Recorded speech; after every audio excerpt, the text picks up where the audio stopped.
अस्सलामुअलैकुम गाइस, कैसे हैं आप? उम्मीद करते हैं आप सब खैरियत से होंगे, खुश होंगे और हमारी दुआ है कि आप हमेशा खुश रहें, हंसते और मुस्कुराते रहें। मेरा नाम है रहमान अनवर, मैं हूं मोहम्मद और मैं मुज़फ़्फ़र इकबाल। और भाई देखने जा रहे हैं मिलत and excellent alternative for India agriculture and farmers. तो देखते हैं भाई वीडियो। तो अगर वीडियो पसंद आए तो लाइक सब्सक्राइब जरूर कीजिएगा, कमेंट में अपनी राय के साथ जरूर कीजिएगा। करते वीडियो स्टार्ट और देखते हैं। भारत एक कृषि प्रधान देश है। हमारे यहाँ पे जय जवान जय किसान के नारे लगते हैं। 60% से ज्यादा जनसंख्या डायरेक्टली इनडायरेक्टली कृषि से जुड़ी हुई है। फिर भी इंडियन जीडीपी में कृषि का योगदान मात्र 18%। क्यों? 2021 में 10,881 किसानों ने यानी 29 किसान पर डे, यानी हर 1 घंटे 1 किसान कर रहा है। और ये तो सरकारी आंकड़ा है, रियल आंकड़ा इससे कहीं ज्यादा है। पर ऐसा हो क्यों रहा है?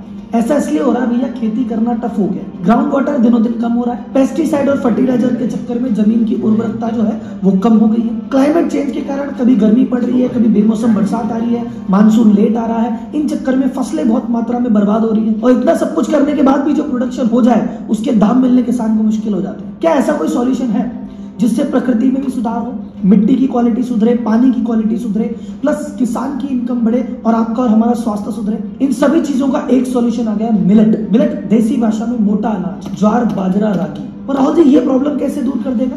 आखिर ऐसा क्या खास है इसमें? ऐसी क्या चीज है कि प्रकृति, किसान, हमारा स्वास्थ्य और देश की इनकम सब एक साथ बढ़ जाएगी? तो ये वीडियो मैं नहीं बोलूंगा एक बिजनेसमैन को देखना चाहिए, एक स्टूडेंट को देखना चाहिए। ये वीडियो हर एक भारतीय को देखना चाहिए और पूरी फैमिली के साथ बैठ के देखना चाहिए और एक एक ग्रुप में इसको फॉरवर्ड करना चाहिए, क्योंकि ये अपने देश की हकीकत है। किसान जिसके बारे में कभी किसी ने नहीं सोचा, उसकी लाइफ बदल सकती है, हम आम आदमियों की हेल्थ बदल सकती है, और नहीं ध्यान दिया तो क्लाइमेट को बहुत भारी नुकसान होगा। तो आपसे हाथ जोड़ के विनती है, ये वीडियो जरूर देखना।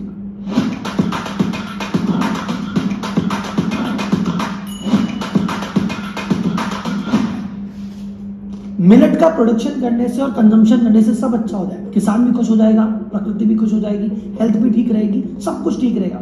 लेकिन सबसे पहले अपन इस वीडियो में ये जानते हैं कि आखिर प्रॉब्लम क्या है। अभी मिलेट काम में ले रहे हैं तो फिर क्या काम में ले रहे हैं, और काम में ले रहे हैं तो क्यों काम में ले रहे हैं, और काम में ले रहे हैं उससे दिक्कत क्या है तुमको? तो सीधा मैं आपको लेके चलता हूँ 1960s में। 1960 में भारत में इतना भयंकर वाला खाद्यान्न संकट था कि 30 लाख से ज्यादा लोग भुखमरी से मर गए थे। उस समय हमारी कंट्री के बाद फूड की जबरदस्त शॉर्टेज थी। आपको याद हो तो वो लाल बहादुर शास्त्री जी ने कहा था एक टाइम खाना खाएंगे, ये वो वाला दौर है। उस समय हमने कई देशों से मदद मांगी, अमेरिका से भी मदद मांगी, अमेरिका ने एक बार तो मना ही कर दिया। उसके बाद बड़ी मुश्किल से जो गेहूं दिया उसकी क्वालिटी भी बहुत खराब थी, और जैसे तैसे भगवान की कृपा से हम उस माहौल से निकले। लेकिन उसके बाद सरकार ने कहा भी कमर कसनी पड़ेगी। लाल बहादुर शास्त्री ने जय जवान के साथ जय किसान का नारा दिया और हमारे देश में शुरुआत हुई हरित क्रांति की। हरित क्रांति का मेन मोटो था कि भैया अपनी फसलों की पैदावार ज्यादा से ज्यादा बढ़ानी है और ऐसा अन्न पैदा करना है जिससे भूख मिटे और हमको भैया टेंशन नहीं हो, किसी के आगे हाथ ना फैलाना पड़े। तो मॉडर्न मशीनरी मंगाई गई, मॉडर्न टेक्निक मंगाई गई, पेस्टिसाइड का बहुत आना हुआ, फर्टिलाइजर का बहुत आना हुआ, और धीरे धीरे हमारे खेतों की पैदावार बढ़ी। इसी दौरान एक नया मेथड काम में लिया गया, व्हीट राइस क्रॉपिंग मेथड। यानी एक ही खेत में क्या करो, गेहूं और चावल एक साथ बुआई कर दो। तो गेहूं और चावल दोनों ही हमारे स्टेपल डाइट है, काफी जगह काम में आता है। दोनों एक साथ हो जाएगा तो उसका फायदा क्या होगा? लेबर कॉस्ट बचेगी, बार बार बुआई नहीं करनी, एक बार भी बुआई होगी। मानसून के टाइम पे चावल हो जाएगा और ठंड के टाइम पे आपका गेहूं हो जाएगा। इन सभी चीजों की वजह से हम शॉर्टेज से तो बाहर आ गए, इतना प्रोडक्शन करने लग गए कि आज की डेट में हम एक्सपोर्ट करते हैं। और इसी चक्कर में हमारे कृषि योग्य एरिया का मेजोरिटी जो पोर्शन है वो हमने गेहूं और चावल को समर्पित कर रखा है। तो बोलेगे राहुल जी ये तो अच्छी बात हुई, हम अनाज के लिए निर्भर थे, अब हम खा भी लेते हैं, एक्सपोर्ट भी कर लेते हैं, तो अच्छी बात है। नहीं, बात अच्छी है, पर इसमें प्रॉब्लम क्या है? सबसे पहली प्रॉब्लम, ये दोनों फसलें पानी बहुत ज्यादा काम में लेती है। जैसे 1 किलो आलू पैदा करना हो तो 500 से 1500 लीटर के बीच में पानी लगता है, लेकिन अगर यही चीज गेहूं में करनी हो तो 1200 से लेकर 2000 लीटर तक पानी लग जाता है। और राइस में बात की जाए तो 1900 से लेकर 5000 लीटर तक पानी लग जाता है। सबसे ज्यादा जो पानी है वो राइस काम में लेता है। जब ये चीज हमने 60s में चालू की थी, 60% जो पानी हम काम में लेते थे वो सरफेस वाटर, या तो नदी से मिल गया या बारिश का पानी काम में ले गया, और 30% हम ग्राउंड वाटर काम में लेते थे। समय के साथ साथ रेन का भी कम हो गया, रिवर भी कम हो गया, अब हम 60% ग्राउंड वाटर काम में लेते हैं। और जितने भी गेहूं और चावल के उत्पादन करने वाले राज्य हैं, जो सबसे ज्यादा बम्पर उत्पादन करते हैं, अगर वहां पे आप जाके देखेंगे तो उनके ग्राउंड लेवल की स्थिति बहुत ज्यादा विकट है। आपको ये मैं ग्राफ दिखा रहा हूँ, उस ग्राफ को देखिए, जितना भी रेड है, यहाँ पे जरूरत से ज्यादा ग्राउंड वाटर को काम में लिया जा रहा है। अगर ऐसे ही चीज चलता रहा अगले 20-25 सालों तक, तो भैया आपके अकाल वाले दिन वापस आने वाले हैं। फिर आपके किसानों का लाइवलीहुड भी खत्म होगी, खेती के लिए न जमीन बचेगी न पानी बचेगा, और जो समस्या से हम जूझ रहे थे 60s में, वो समस्या घूम फिर के वापस आ जाएगी। सेकेंड प्रॉब्लम क्या होती है, इनमें बहुत ज्यादा फर्टिलाइजर का यूज होता है, बहुत ज्यादा पेस्टिसाइड का यूज होता है, तो लैंड की क्वालिटी खराब हो रही है, सॉइल की क्वालिटी हर बार खराब हो रही है, न्यूट्रिशन वैल्यू डिस्टर्ब हो रही है, और खाने के मामले में भाई साहब आप जितनी भी आज के डेट में फल सब्जी खा रहे हो, आप जहर खा रहे हो। तो हमारे पानी से समझौता हो गया है, मिट्टी से समझौता हो गया है, और सेहत से भी समझौता हो गया है। तो भाई लोग डर लग रहा है क्या यार, जब रिसर्च करा था तो मेरे को भी डर लग गया था एक बार तो, लेकिन फिर फाइनली मैंने कहा इस चीज से मिलेट बचाएंगे। कैसे मिलेट बचाएंगे? आप बोलोगे राहुल जी यार एक बात बताओ, मिलेट कैसे खाएंगे यार? पूरे इंडिया की डाइट, स्टेपल डाइट तो चावल है। पूरे north India, south India, Bihar, कहीं भी चले जाओ चावल इतना खाते हैं, तो यार चावल कैसे छोड़ेंगे, गेहूं कैसे छोड़ेंगे? सर ये तो ग्रीन रेवोल्यूशन के बाद ही तो आप खाने लगे हो। जब हरित क्रांति नहीं आई थी तब आप क्या खाते थे? यही तो खाते थे, मिलेट ही तो खाते थे। आपके दादे परदादों ने मिलेट ही खाया है। आपको डेटा बताता हूँ, 1965 से 70 के बीच में एवरेज आदमी जो खाना खाता था उसमें 20% मिलेट हुआ करते थे। आज की डेट में टोटल खाने का 6% भी नहीं बचे। 1950-51 की बात करूं तो टोटल डाइट में ज्वार का जो परसेंटेज था वो था 11.8, यानी लगभग 12%। आज की डेट में वो है मात्र 3%, यानी 1/4 पे आ गए। उस समय गेहूं काम में लेते थे 7% के आसपास, आज आ गए 16% के आसपास, लगभग 2 गुने से भी ज्यादा। तो सबसे पहली बात, ये इन्वायरमेंट के लिए कैसे अच्छा है? इन्वायरमेंट के लिए इससे अच्छा है कि ये चावल की तुलना में 70% कम पानी लेता है काम में। इसको ग्राउंड वाटर की ज्यादा जरूरत नहीं है, इसका काम सरफेस वाटर से चल जाता है। नंबर 2, ये गेहूं की तुलना में आधे टाइम में तैयार हो जाता है। नंबर 3, इसकी सॉइल की क्वालिटी को खराब नहीं करता बल्कि अच्छा करता है। आप किसी भी सॉइल में इसको पैदा करेंगे तो 2-4 फसल के बाद सॉइल की क्वालिटी इंप्रूव होती है। चौथा, इसके प्रोडक्शन में पेस्टिसाइड की जरूरत ही नहीं, क्योंकि फसल जब खड़ी रहती है किसी तरह का कीड़ा लगता ही नहीं। फिर इसको स्टोरेज करते हैं तो वहां भी कीड़ा नहीं लगता, तो वहां भी पेस्टिसाइड की जरूरत नहीं है। तो एक तरह से पेस्टिसाइड फ्री मिलेट है। तो इसका एनवायरमेंट का बचाव हो गया, पानी ज्यादा काम में नहीं लिया, मिट्टी की क्वालिटी सुधार दी, पेस्टिसाइड से आपको बचा लिया। सर ये किसान के लिए बढ़िया क्यों है? क्योंकि इसको बहुत ज्यादा ये मानसून पे डिपेंडेंट नहीं है, इसको पानी बहुत ज्यादा चाहिए नहीं। मानसून टाइम से आ गया तो भी ठीक है, लेट हो गया या कम आया तो भी टेंशन नहीं है, इसकी फसल खराब नहीं होगी। ये हार्ड फसल है, इस फसल को कहीं भी उगा लो, ये 42 डिग्री तापमान होगा झेल जाएगी। पानी कम पड़ गया कोई दिक्कत नहीं है, तो किसी भी तरह की एक्सट्रीम वेदर कंडीशन में झेल जाती है, फसलें आसानी से खराब नहीं होती। तो बंजर भूमि में भी उग जाएगा, राजस्थान की मट्टी वाली भूमि में भी उग जाता है, और इसका इंटरनेशनल मार्केट में एक्सपोर्ट के रेट बहुत अच्छे हैं। और अभी सरकार ने इसकी एमएसपी भी पिछले कई सालों में डबल से ज्यादा कर दी है। बोले सर जी हमारी हेल्थ कैसे इंप्रूव होगी? पहली बात, तुम्हारा पेस्टिसाइड हट गया तो एक काम तो वही बढ़िया हो गया। दूसरी बात, इन मिलेट्स में आपके गेहूं और चावल की तुलना में 10 गुना ज्यादा कैल्शियम होता है, प्रोटीन इसमें होता है, एंटीऑक्सीडेंट होता है, इसके साथ साथ टाइप 2 डायबिटीज के खतरे से ये बचाती है। इसकी न्यूट्रिशन वैल्यू बहुत ज्यादा है, ये बीपी कंट्रोल करने में हेल्प करती है। तो किसी भी बढ़िया न्यूट्रिशनिस्ट से अगर आप जाके पूछेंगे कि भैया ये चीज क्या है, तो कोई भी आपको गेहूं और चावल रिकमेंड कभी नहीं करेगा। मिलेट्स की बात करेंगे तो इसको बेस्ट सब्स्टिट्यूट बताते हैं। तो किसान की, प्रकृति की, आपकी हेल्थ की बात हो गई है, अब बिजनेस कोच हो तो एक बिजनेस की बात भी कर लेता हूँ। भारत मिलेट के टोटल प्रोडक्शन का 40% अकेला करता है, लेकिन एक्सपोर्ट में थोड़ी सी पीछे है भाई साहब। हमारे टोटल प्रोडक्शन का सिर्फ 1% ही हम एक्सपोर्ट कर पाते हैं। एक्सपोर्ट में हम 5वें नंबर पे आते हैं, हमारे से आगे आता है रशिया, यूक्रेन, कनाडा और यूएस। अच्छा, वैल्यू में हम उनसे पीछे बताऊं क्यों है? एक कमी है, बहुत ध्यान से सुनना, टेक्निकल चीज है। हम कहते हैं बाजरा है, बाजरा एक्सपोर्ट कर दिया। ये लोग क्या करते हैं, यूएस बाजरा इंपोर्ट करेगा, उस बाजरे से कुछ बनाएगा, ओट्स बनाएगा, उपमा बनाएगा, बिस्किट बनाएगा, प्रोसेस फूड बनाएगा, उसको ब्रांड में डालेगा, फिर बेचेगा। तो हम बेचते हैं कच्चा माल, इसलिए हमारी क्वांटिटी चाहे कितनी ज्यादा हो, वैल्यू कम होती है, और वो उस माल को प्रोसेस करके बेचते हैं। और जो मार्केट में असली डिमांड है वो प्रोसेस की है, कच्चा बाजरा कोई नहीं खाता। इन मिलेट से बनी हुई जो चीजें हैं वो लोग ज्यादा खाते हैं। तो जो टोटल मिलेट्स का मार्केट है वो है 4.4 बिलियन का, और ये 4 साल पहले 2.2 था, यानी मात्र 4 साल में डबल हो गया मार्केट। और इसमें लीड करता है यूएस, क्योंकि वो वैल्यू एडेड प्रोडक्ट में काम कर रहा है। तो अब आप क्या बोलते हो? सर मैं आह्वान करता हूँ सभी बिजनेसमैन का, जो मेरे से पूछते हैं ना राहुल जी नई चीज क्या करें, कुछ बढ़िया चीज बताओ, तो ये बढ़िया चीज सुन लो सर।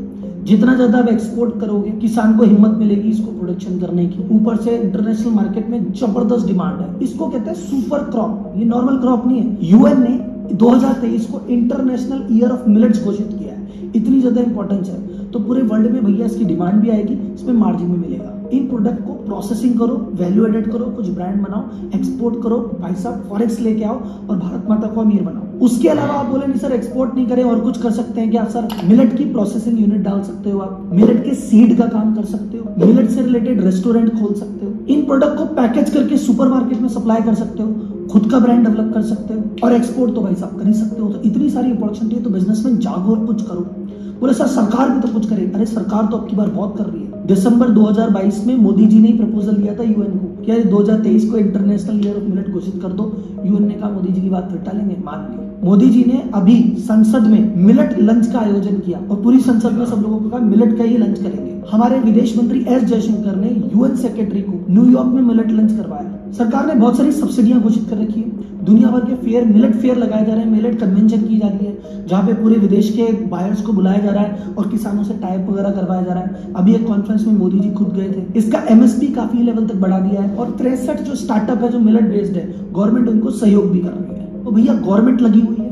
आम जनता से मेरी रिक्वेस्ट है, अपनी हेल्थ के लिए, किसानों के भले के लिए, हमारी प्रकृति के भले के लिए थोड़ा सा अपनी डाइट को मिलेट पे शिफ्ट करो, आपकी हेल्थ भी ठीक रहेगी।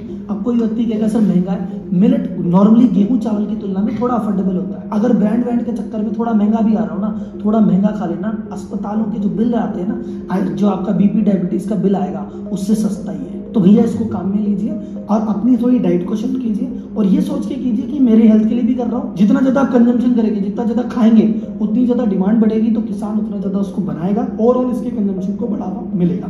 तो ये मेरी आपसे रिक्वेस्ट थी, इसको अपने दोस्तों को फॉरवर्ड कीजिए, ग्रुप में फॉरवर्ड कीजिए और देश को एक बार दोबारा इस सुपर क्रॉप की मदद से वापस सुपर पावर बनाता है। धन्यवाद। बहुत अच्छी बात भाई ने बताई है और देख लें कि मतलब ये एक बहुत अच्छी डेवलपमेंट हो रही है इंडिया में। हमने शायद इस पर हमने पहली बार ये वीडियो देखी है कि मोदी जी ने और यूएन में जाकर इस पर भाई बात की है यूएन में, तो बहुत अच्छी बात है। और ऊपर से भाई डॉक्टर एस जयशंकर साहब ने भी ये इस पर बात की है। लेकिन ये कि दुनिया भाई अपना अलग एक चीज़ें बनाती जा रही है, जिसमें आप देख लें कि भाई किसान के लिए भी आसानी हो। अब भाई ने जितनी चीज़ें बताई हैं इसमें देख लें कि किसान के लिए बहुत ज़्यादा आसानियाँ हैं, उससे के लिए आसानियाँ फिर आगे आएगी, फिर बाकी भी वैसे भी है अभी भाई थोड़ा सस्ता काम थोड़ा सा अगर पीछे अब तो अगर करंट सिचुएशन के लिहाज से देखा जाए तो दो जो सिर्फ फसलें हैं ना उसके ऊपर लोग डिपेंडेंट हो गए हैं। हाँ। एक चावल है और एक गेहूं है।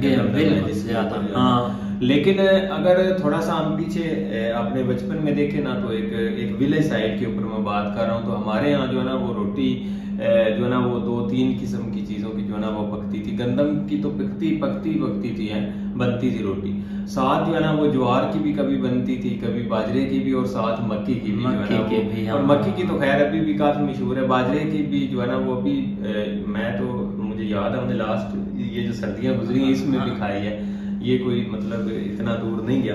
तो मतलब ये कि एक अल्टरनेटिव है और सबसे इम्पोर्टेंट चीज़ है कि इन चीज़ों को जो है ना वो थोड़ा सा ग्रो करना है या आगे लेके जाना है। तो अगर इस साल तक उसकी मार्केट इंटरनेशनल लेवल के ऊपर है तो फिर तो भाई कुछ ना कुछ जरूर करना चाहिए, क्योंकि उसमें जिस तरह वो उन्होंने कहा है कि एक पानी के लिहाज से या बाकी चीजों के लिहाज से तो ये वाकई इसमें थोड़ा सा चाहिए। सही बात है। अब जो एक वाद एक मतलब कि इंडिया जहाँ पर एक किसानों को इतनी सहूलतें या हर चीज मिलती है एक कम दाम में और वो हर चीज उनसे ले भी सकते हैं। हमने काफी वीडियो एक किसान मतलब कि जो कि अपना काम उन्होंने अपना बनाए हुए हैं, एक फार्मर जो करते हैं वो काफी एक भाई नई और टेक्नोलॉजी से भाई करते हैं और काफी अच्छी उधर मतलब के किसान मतलब के हर चीज उधर कर सकता है। एक तो भाई अब ये नई चीज है। अब मैं तो माहौल देख रहा था जो घी है ना उनका वो मतलब कि काफी मशहूर है इंडिया में, वो भी लोग काफी इस्तेमाल करते हैं। आप ये देखना कि वहाँ इंडिया के जो अपने प्रोडक्ट है ना वो काफी ज्यादा उनका अपना इस्तेमाल है।